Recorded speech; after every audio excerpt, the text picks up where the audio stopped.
हर हर महादेव बंधुओं, मैं सचिन कुमार मिश्रा अपने चैनल श्री सचिनेश्वर एस्ट्रोलॉजर पे आपका स्वागत करता हूं।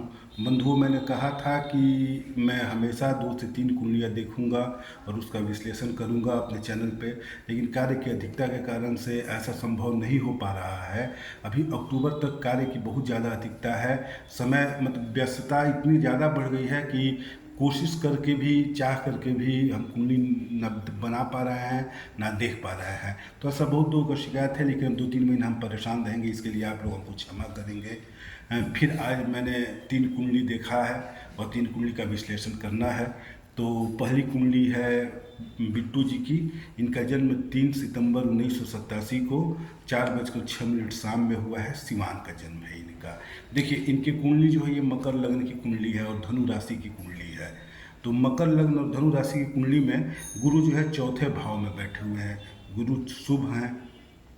शनि एकादश भाव में है। त्रिखटाय के अनुसार शनि भी शुभ है, लेकिन एकादश भाव से पंचम भाव पे पूर्ण दृष्टि पड़ रही है, तो इनके संतान और विद्या प्राप्ति में थोड़ी बाधा आएगी। लेकिन सबसे बड़ी बात यह है कि अष्टम भाव में सूर्य जो है वो बुध के साथ बैठा हुआ है। ये निश्चित रूप से इनको अच्छा रोजगार देगा, धन की प्राप्ति कराएगा, जीवन में सफलता देगा। लेकिन वर्तमान में राहु की महादशा चल रही है। राहु की महादशा, राहु तृतीय भाव में है, इसलिए राहु की महादशा में इनको मानसिक अशांति रहेगी। मन में अनजाना भय, डर, हाथ पैर में पसीना होना, ओवर थिंकिंग मतलब ज़्यादा सोचना या घबराहट होना, सही निर्णय नहीं ले पाना, इस तरीके की समस्याएं होंगी। इसलिए इस समय मतलब कुंडली इनकी अच्छी है, लेकिन वर्तमान महादशा इनकी अच्छी नहीं चल रही है, तो इसलिए इनको परेशानी आएगी, खास करके मानसिक परेशानी आएगी। तो इस मानसिक परेशानी से बचने के लिए इनको पन्ना दाएं हाथ के कनिष्ठिका में, मतलब दाहिने हाथ के कनिष्ठिका में पन्ना को धारण करें। 7.5 रत्ती का पन्ना होगा, सोना या ब्रोंज में बनवा लेंगे। और जरकन है उसे दाएं हाथ के मध्यमा मतलब इस उंगली में जरकन को लेकर के शुक्रवार के दिन धारण कर ले। इसको चांदी में बनवा ले। इसके साथ ही राहु शुक्र शनि का जप अपना कराते रहें। जब जैसी आवश्यकता हो, जब कोई काम हो या सफलता महसूस हो या मन में ज़्यादा डर घबराहट लगे, तो राहु शुक्र शनि का जप करा लें। और बाह्यावृत्ति वाले महामृत्युंजय मंत्र का जप 33,000 जैसी ज़रूरत हो, मतलब ये नहीं कि अभी कराना ही कराना है, जब ज़रूरत हो, कोई बड़ा काम हो तो उस समय बाह्यावृत्ति वाले महामृत्युंजय मंत्र का 33,000 जप अपना करवा लें। निश्चित रूप से लाभ मिलेगा, लेकिन ये है कि इसमें बहुत ज़्यादा लाभ नहीं मिल पाएगा, ये स्पष्ट बात है। इसलिए इसके लिए तैयार रहना होगा, मानसिक रूप से तैयार रहना होगा। अब दूसरी कुंडली है अंकिता सिंह की। अंकिता सिंह का जन्म 18 नवंबर 2003 को शाम को 4:18 पे गोपालगंज में हुआ है। देखिए, इनके कैरियर के बारे में पूछा गया। इन्होंने पूछा है कि कैरियर मेरा कैसा रहेगा।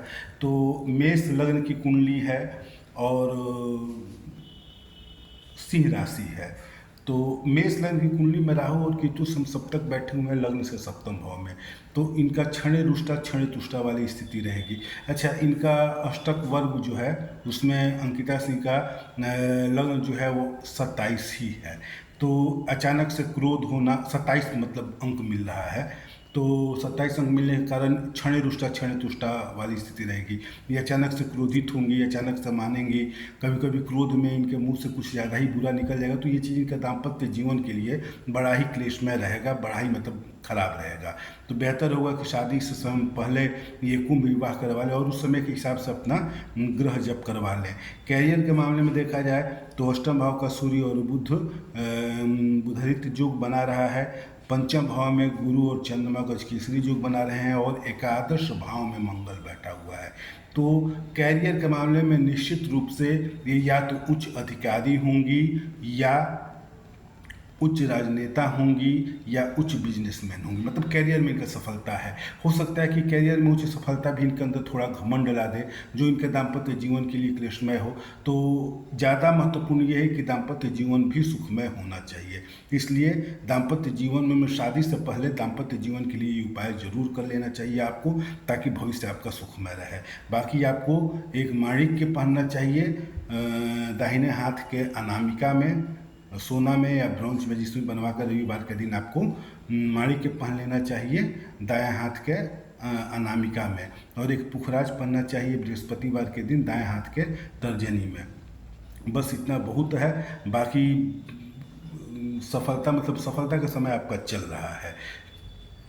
अभी सूर्य की महादशा चल रही है, सूर्य इसके बाद फिर चंद्रमा आएगा, तो ये दशा सफलता के लिए अच्छी है। भगवान चाहेंगे तो आप उच्च पद प्राप्त करेंगे, इसके लिए निश्चिंत रहिए। तीसरी कुंडली सक्षम सिंह की है। सक्षम सिंह का जन्म नई दिल्ली का है। 20 अगस्त 2014 को शाम को 1:26 में इनका जन्म हुआ है। इनके स्वास्थ्य के बारे में इनके घर वालों ने पूछा है। तो देखिए, इनके कुंडली में सबसे बड़ी बात ये है कि वृश्चिक लग्न की कुंडली है और मिथुन राशि की कुंडली है। मिथुन राशि और वृश्चिक लग्न की कुंडली है। वृश्चिक लग्न की कुंडली में लग्नेश मंगल है। मंगल शनि के साथ द्वादश व्यय भाव में बैठा हुआ है और वर्तमान में राहु की महादशा चल रही है। राहु की महादशा में केतु अगस्त 2025 से अगस्त 2026 तक चलेगा। तो यह समय निश्चित रूप से इनके लिए खराब है, स्वास्थ्य के लिए खराब है। तो ज़्यादा अच्छा ये होगा कि डॉक्टर के परामर्श लेते रहें, अपना डॉक्टर के सानिध्य में रहें, लेकिन साथ ही इनको एक मूंगा और एक सुनहला, चूँकि उम्र ज़्यादा नहीं है तो गले में लॉकेट बना करके एक मूंगा और एक सुनहला लेकर के धारण कर लें और राहु का मंगल का जब कराते रहें और महामृत्युंजय निश्चित रूप से 6-6 महीना पे 2 बार इनका महामृत्युंजय व्याहृति वाला करवा दें, क्योंकि ये समय अच्छा नहीं है। राहु जो है वो एकादश भाव में है और पंचम भाव में केतु बैठा हुआ है। केतु की पूर्ण नवम दृष्टि लग्न पे जा रही है और लग्न पे केतु की दृष्टि अचानक से तबीयत खराब करेगा। अचानक से ऐसी स्थिति होगी कि सब कुछ ठीक रहेगा, अचानक से तबीयत खराब होगा और फिर संभालना बड़ा मुश्किल हो जाएगा। उस समय ना कोई मतलब अच्छा ज्योतिषी बचा पाएगा। मुझे ऐसा नहीं कहना चाहिए कि मतलब ज्योतिषी और डॉक्टर के लिए भी परेशानी हो जाएगा। इसलिए बेहतर यही होगा कि राहु का और मंगल का जप कराएं और राहु मंगल का जप कराएं और व्याहृति वाले महामृत्युंजय का हर 6-6 महीना पे 2 बार जप करा लें। यह इनके लिए ज़्यादा अच्छा होगा, क्योंकि इनका स्वास्थ्य अभी ठीक है लेकिन 1-1.5 महीने में इनका स्वास्थ्य खराब होने वाला है। चलिए तब हर हर महादेव मित्रों। अब फिर जब मेरे पास समय मिलता है मैं फिर आगे भी 3-4 कुंडली का विश्लेषण करूंगा। अभी कार्य की अधिकता के कारण नहीं हो पा रहा है, इसके लिए मैं आप लोगों से हाथ जोड़ करके क्षमा मांगूंगा और कोशिश करूंगा कि फिर भी वीडियो बनाता रहूं ताकि आप लोगों को परेशानी ना हो। धन्यवाद।